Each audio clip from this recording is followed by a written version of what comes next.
নমস্কার বন্ধুরা, welcome to our baking channel.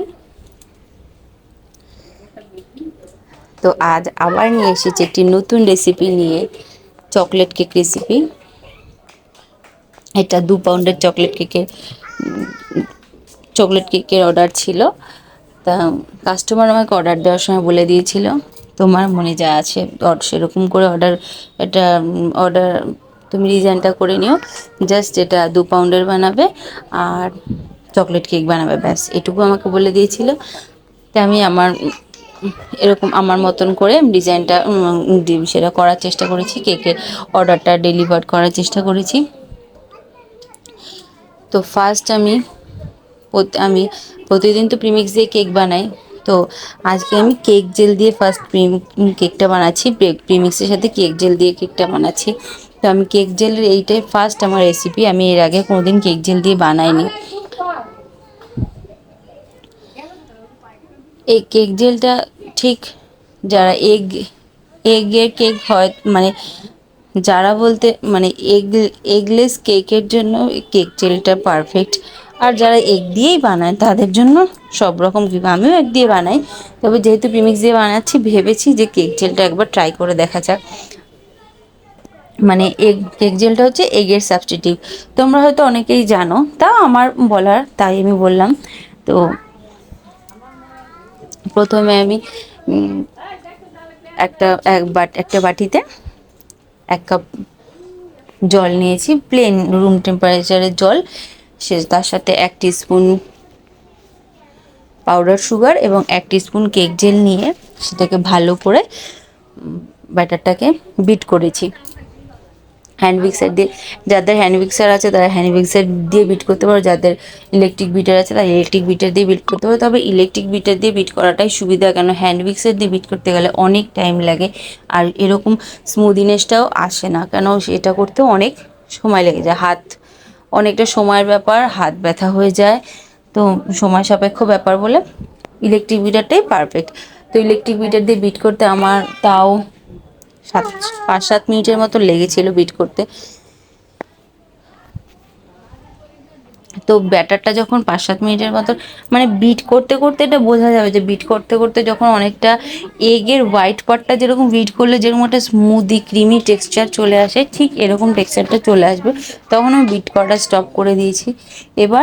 তারপরে আমি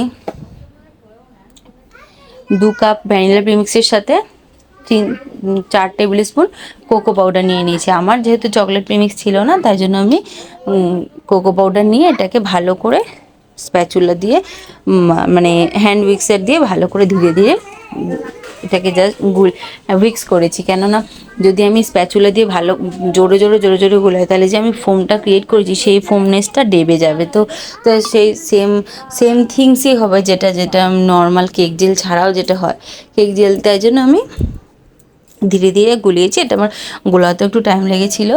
তারপর আমি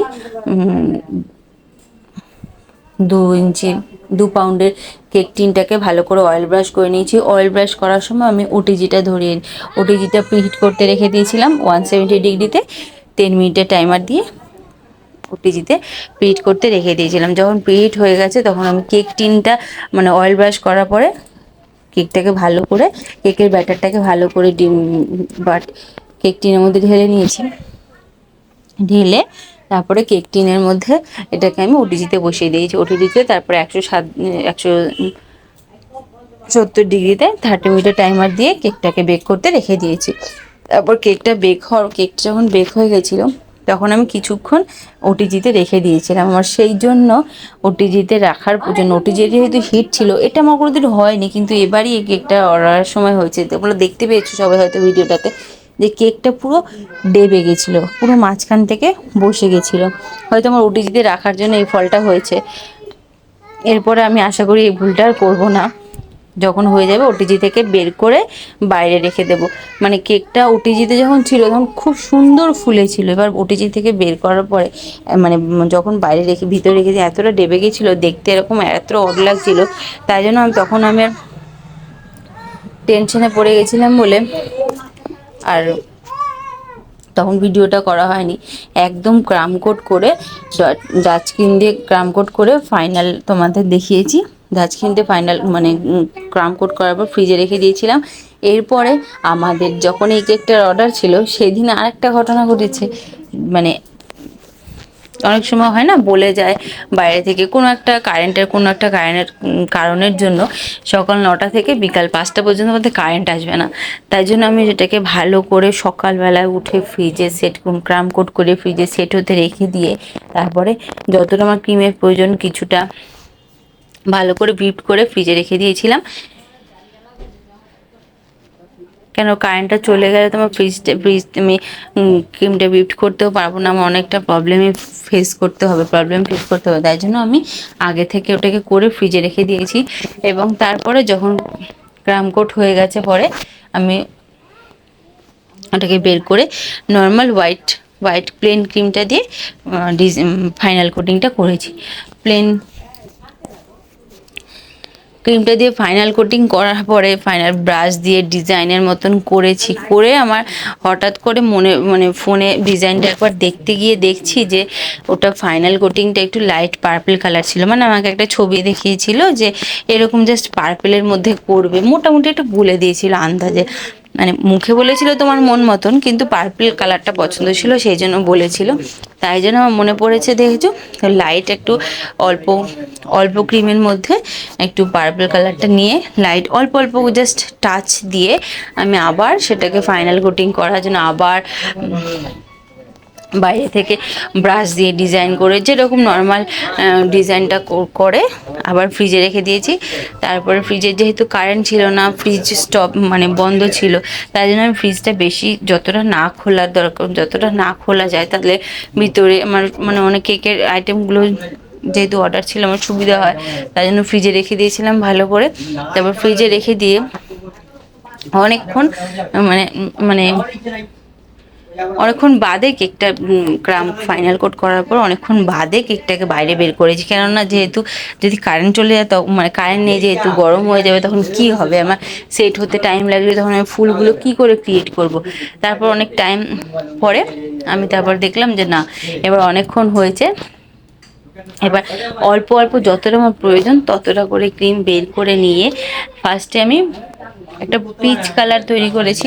পিচ কালার দিয়ে গোটা রোজ নজেলের সাহায্যে N1 নজেল না, সরি,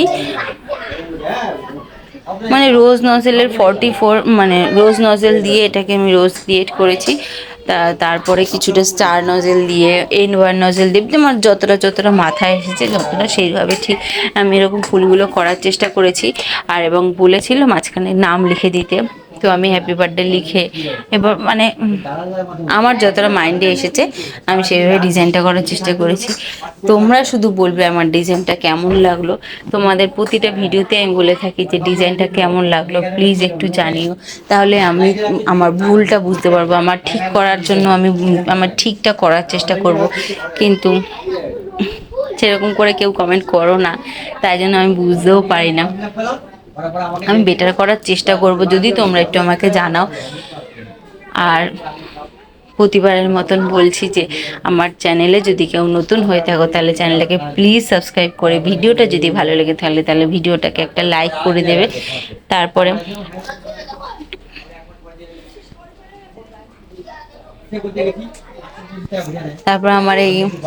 তারপরে কারেন্ট আসলো যখন নাকি আমার কেকটা তৈরি হয়ে গিয়েছিল। কেকটা তৈরি হয়ে ফুল তৈরি পুরো কেকটা আমার যখন তৈরি হয়ে গিয়েছিল ফ্রিজে রেখে দিয়েছিলাম। ফ্রিজে রেখে দেওয়ার পরে আমাকে ফোন এসেছিল যে আমার কেকটা নিতে আসবে 6টা নাগাদ। এবার আমাদের তো 5টা অবধি কারেন্টই ছিল না। আমি ওইভাবেই কেকটাকে করে জাস্ট ফ্রিজে সেট হতে রেখে দিয়েছি, কিন্তু ফ্রিজে তো কারেন্ট ছিল না। যেহেতু ফ্রিজের ভিতরটা একটু ঠান্ডা ভাব থাকে তার জন্য লাইট ঠান্ডা ভাবটা ছিল। এবার আমার খুব টেনশন হচ্ছিল যে একটা নতুন কেক নিয়ে গেলে যদি সেরকম ঠান্ডাটা না হয়, কাটতে গেলে যদি সেট না হয় ক্রিমটা, একটা কিছু করার ছিল না। তাই জন্য আমি আমার কিছু করারও ছিল না। কারেন্টটাও আসলো যখন 5টার পরে, ফ্রিজে রেখে দিয়েছি। কিন্তু লাক বাই চান্স কেকটা নিতে এসছে মানে 7টা 8টার পরে, তাই জন্য আমার ততক্ষণ আমার কেকটা ভালোভাবে সেট হয়ে গেছিলো। আজকের মতো এখানেই দেখা হচ্ছে পরে কোনো নেক্সট ভিডিওতে। Thanks for watching.